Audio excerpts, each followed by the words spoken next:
আমি তো আর কাজ করতে পারবো না। দেখেছো তোমার মা ঘোড়া দেখে ঘোড়া হয়েছে? রবি, কি?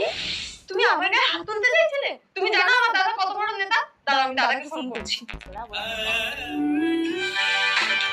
হ্যালো দাদা, তুমি কোথায় আছো? একটু আসো না। এখানে দেখো আমাকে এখানে টর্চার করছে, মারছে। দেখ এবার তো সবকটা কি কি। মা, আমার জন্য দাদার সংসারে অশান্তি হচ্ছে, আমি যেদিকে খুশি চলে যাচ্ছি। চল নাটি, আমিও তোর সাথে চলে যাব। মা দাঁড়ান।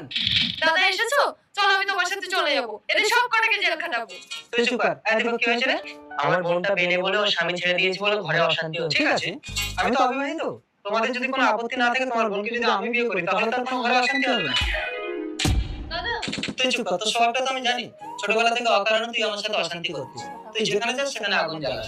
তোর সুখের জন্য আমাকে এত কিছু করতে হচ্ছে, তুই শুধু একটু শান্তি রাখ। বাহ, এই না হলে নেতা। বাবা